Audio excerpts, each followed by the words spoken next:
Hello, everybody, and welcome to the Showcast, a series of candid conversations from the world of film, brought to you by The Film Verdict and hosted by yours truly, Matt Micucci. Tonight, we've got a real treat for you. We're sitting down with none other than the acclaimed director Alexandros Avranas, who's making waves once again at the Venice Film Festival with his latest film, Quiet Life, featured in the prestigious Orizzonti section. This film is a powerful, gut-wrenching story that follows a refugee family in Sweden.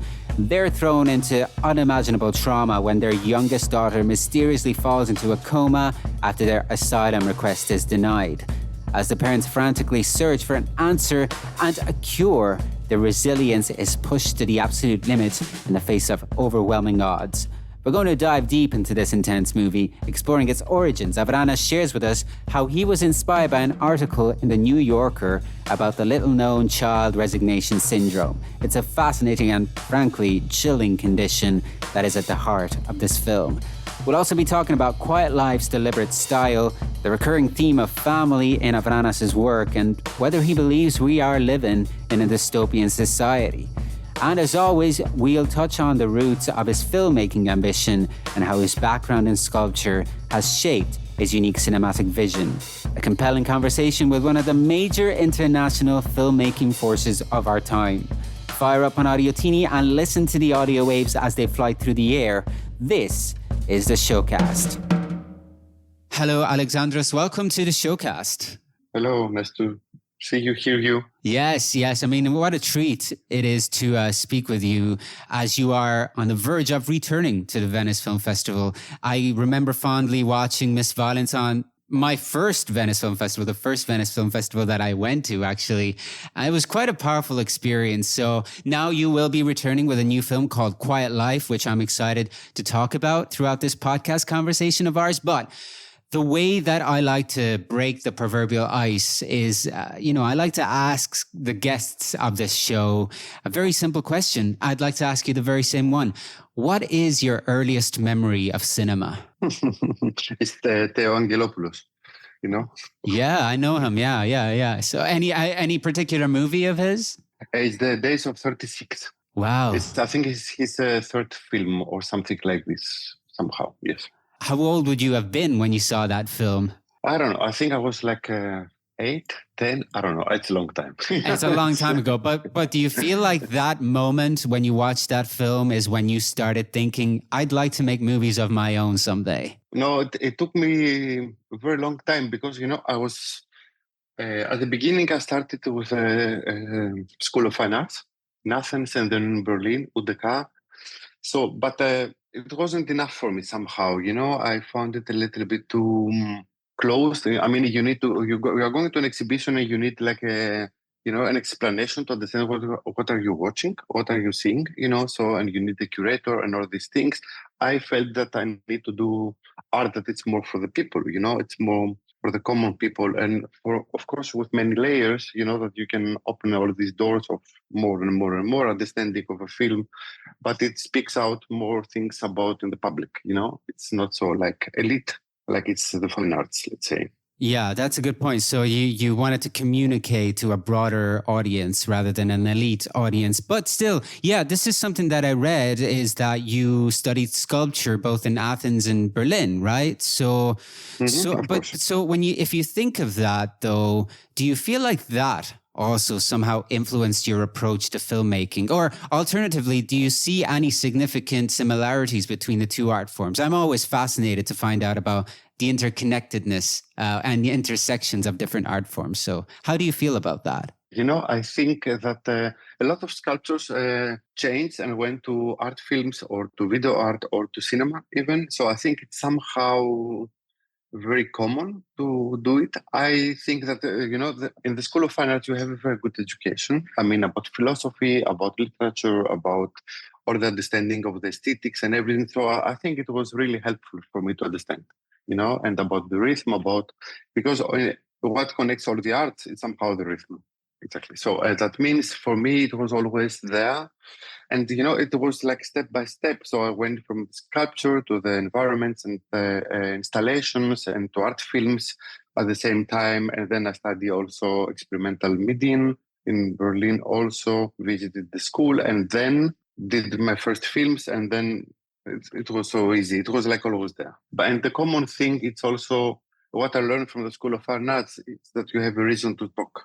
If you don't talk. Right, exactly. There's a lot, yeah, I mean, people always think, you're studying sculpture, you're studying to make sculpture, but there's also, you're learning how to think about things, different perspectives. Because when you're practicing in the arts, and especially an artist like yourself, you want to communicate things and you need to know how to communicate those things. So that's interesting. Yeah. I mean, the interesting part, of course, is the practical thing to do.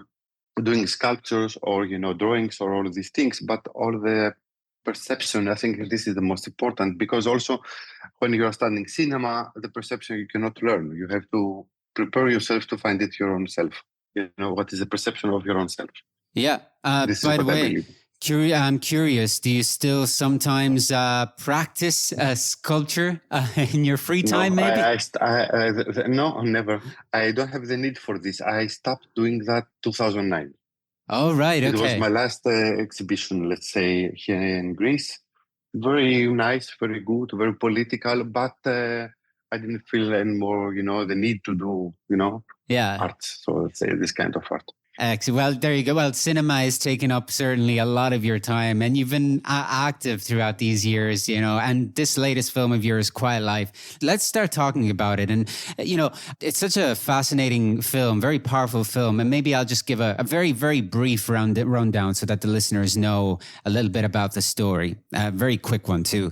It's about a refugee family in Sweden with two young daughters who are looking for asylum, but whose request is denied. So as they start thinking about putting together an appeal to overturn this decision, their situation gets worse. Their youngest daughter becomes ill, mysterious illness. And so my very simple question is, to kick off our conversation about it, is what was it that interested you about exploring this story? How did it all start for you? I read an article in a New Yorker about the resignation syndrome. This is how it called this mysterious illness. In the past, it was also had different name, like apathy. That was the first title of the film also. It's also a Greek word, means not feeling, let's say. And then I found it super interesting, how, because it was like a fairy tale. It was, I couldn't believe that this is happening. It's like a Sleeping Beauty. That and the premise was the hope. So these kids are waking up only with hope. There's no medicaments, nothing for this. They just need to feel safe. And talking about safety and safe, it's something that we normally should have everyone, in our life, and it become a luxury. So it was super interesting for me, also very interesting for me also to understand what is the society we're bringing our kids, or we give the kids to live on. So, and it was a very good metaphor for me, talking about our society. Yeah, there's a couple of things you brought up that I definitely would like to dig deeper into as we continue our conversation. But I would like to start off with the family, because as in some of your previous works, and Miss Violence, of course, comes to mind, the family is at the center of the story. But I felt it was a different take on the family as a unit. I don't know if you agree. I mean, do you feel like there's some common traits between these films, but also at the same time some significant differences? I think the family is always a very good example to make a small example of a bigger society. So it's a small society in the bigger society, and I think in the family they have somehow the same rules, or the kids are preparing themselves, or the parents are preparing the kids to come out to the society. So talking about a family, that was most likely in Miss Violence, the family was the system, and it was very clear all this power game into the family itself. So in the society was just a background, let's say. But in this film, it's a family that lost themselves, let's say, through this asylum process, and then they are trying again to become family. And it's for me like how can I say? It's like they are trying to find back love and tenderness, something that we're missing in our times. I felt just in general humanity, right? Because there is something dehumanizing about the asylum process, isn't there? When we think about it, and the way it is portrayed, of course, in this film too. Bureaucracy in the system is like, for me, always something that it's designed that you are losing. You know, even when you go to this, and we all read Kafka, we know what is to read Kafka and how it feels, or this system, or this chaotic situation, totally anti-human. I don't know if this word is existing, anti-human, maybe, but I think it's what we want to talk about also, because I think the brokers in the system we created, and now we, instead of that, help us, we are somehow prisoners in the system. Yeah, Kafka is one of my favorite authors, and I totally understand. Bureaucracy in general is one of my number one fears in this world. I'm not even lying. Anytime I have to fill out a form, I panic. Even if it's like, the past few days, I had to put in a request to renew my passport. I don't know why, but I still felt anxiety. So, of course, the asylum seeking process. I mean, that's that multiplied by a million, But this is interesting. You brought up Kafka. And one of the things that I wanted to ask you about is, although at the very start of the film, there's a text telling us that the story of this film takes place in Sweden in 2018. I did feel like, also because of the style of the movie in which it's shot, you kind of infused the movie with a feeling of being somewhat dystopian. Was that something that you consciously set out to achieve? Yep, because I think the system is dystopian, let's say, and also at the same time, this illness or this syndrome is for me dystopian. It's super dystopian. I don't understand how this happens. I mean, it could be a sci-fi story. Then the question is, why in Sweden?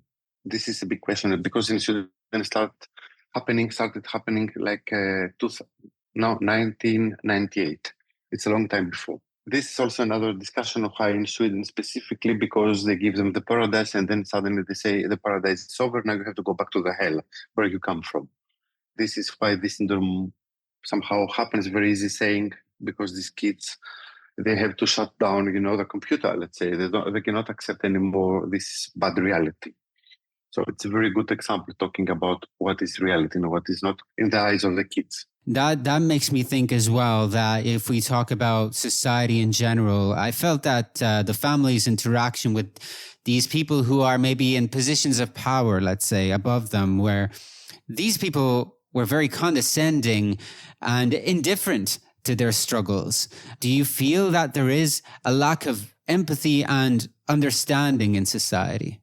I think it is, but it's not specifically in Sweden. I think it's more, for me in the film, for example, all of the characters expressing the system, of Sweden, they are suffering in it. They just have to pretend they are totally fine and they are superior or whatever, because, there are, of course, a lot of possibilities or examples of people that they are lying to them, they are trying something different, so they have to protect themselves also. It's not something that we can say specifically it happens in Sweden, this system, the coldness, but I think it's the face of the system also here in Greece or in Germany where I was living. It's everywhere. The system is cold. It's designed to make you lose. Or if you are lying, they will find it out. They have the time and the sources for it. Is it some type of experimentation with human lives? When we think about all these tactics that are being brought forward? There is an experimentation, of course, because, once you are a refugee and you want to be, adapted in a new society, you have to be experimental. You have to forget your past. They are trying also to experiment how they can make these people better adapt. Like, for example, the scenes with the smile and everything. It's a very good metaphor about forgetting everything you are and just put a face on you, that then the life will be easier with a smile. It doesn't matter what you feel, what you think, or where you're coming from. You have to be one of us. And one of us means we don't show anything and we don't or hard emotions. So I think they're doing experiments in a very open way, because also this syndrome is super experimental. That's very strange. Yeah, I'd never heard of it before watching this film. I have to be honest. I'd not heard of it. It's interesting how it's just not talked about. I mean, I guess there's a lot of things happening in this world, but this seems so shocking when I watched this film. I immediately Googled if it was, to find out more about it. So yeah, that testifies to the power of this film again, as far as I'm concerned too. Yeah, you brought up emotions. Another thing that I wanted to talk about is Tying back to the style a little bit, the movie is very intense. It's accompanied by a sense of anxiety, of course. Considering the complexity of the story, there are different ways in which you could have filmed it, but you decided to shoot it with very defined, consciously composed shots, camera planted on a tripod. And even the performances, they are restrained. The emotions are kind of, they are restrained, like I said, but when they do come to the fore, it's often through outbursts, moments of almost spectacular, sometimes outbursts. What was the significance of this approach? And is it challenging to work with actors within this setting where you're basically telling them, restrain your emotions? I will tell you. First of all, I was thinking that I would like to keep the feeling at the beginning of this, the restrained feeling of what you say is the position of a human being inside the system. Everything is controlled.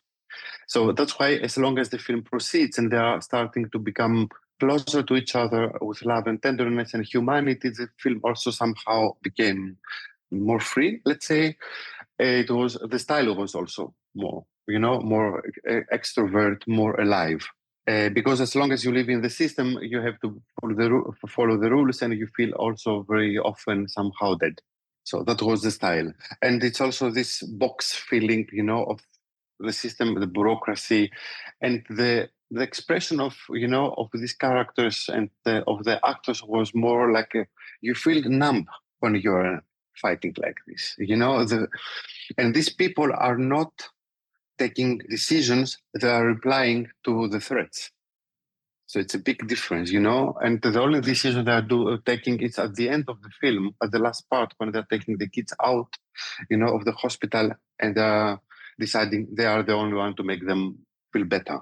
So this is the most important decision, because all the rest is response. They're responding to what's coming, that makes them feel numb. I mean, one of the most difficult parts in the script writing was what they were telling these people when they're alone at home.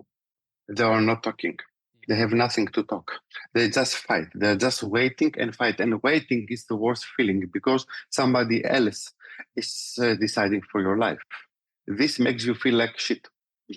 If I can, you cannot do anything. You're just numb and waiting. You try to show everything you can in order to make them believe that you are ready to be accepted in a new society or in a new country or whatever. So everything feels wrong and controlled from somebody else. So that was the decision of the style of the film, together with this dystopian feeling of the syndrome. And another thing in this film is, I think it's quite significant. The father was a political activist in Russia, in his home country. So where does political activism stand in that equation? For me, it was always, when we started writing the script, it was like 2018.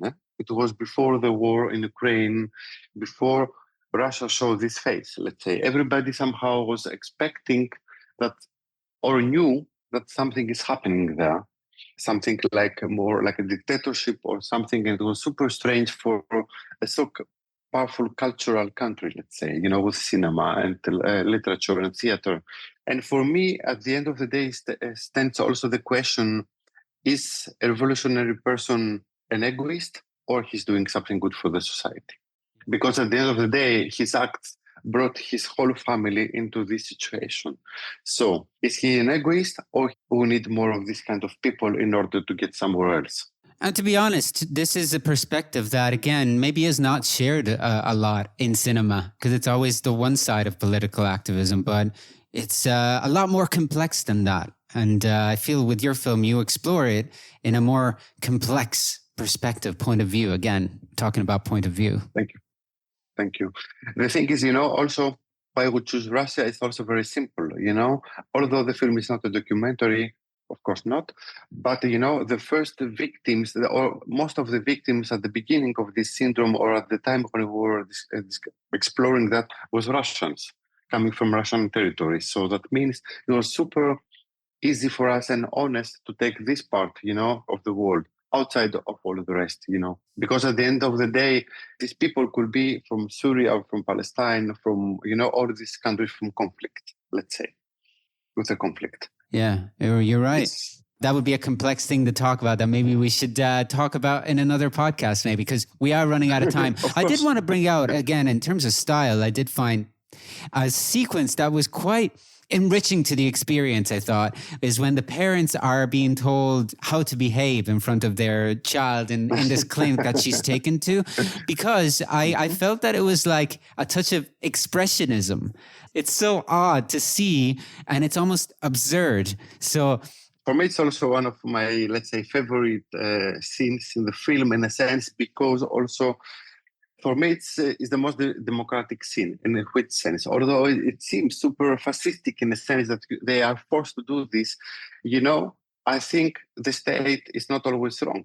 These people, the refugees, they are forgetting sometimes to be parents. They are so much involved in their own reality that they have the right to do so because it's super difficult. But on the other hand, they are so occupied from this obsession of becoming a citizen, getting asylum, because it's a matter of life and death. But they forget to be parents. They are only talking about this subject in front of the kids. They are doing this big problem, the kids' problem also, when it's not. So I think this thing, that's why I call it democratic. You cannot say that the state or this clinic, the Swedish clinic, is totally wrong. It's to remind them what they should do. Although when you are so far away from it, it feels so strange and absurd, because you are in a totally different situation rather than this one, exact. But on the other hand, of course, speaks out about the political correctness of how we should show off in our reality, in our society. But Alexandros, wow, it's been so great chatting with you, really. I mean, this has been a fascinating conversation. I'd like to wish you all the best in Venice for a quiet life. And thanks again for joining us. Thank you very much for your time. Thank you. I hope you enjoyed this latest episode of the Showcast, exploring a standout movie from this year's Venice Film Festival lineup. Don't forget to check out more of our podcasts, including conversations and audio reviews, by visiting filmverdictnetwork.com or by searching TFV Network wherever you get your podcasts. We are available almost everywhere, and we thank you for listening. So till the next time, from the Film Verdict, this is Matt Micucci signing off. See you soon.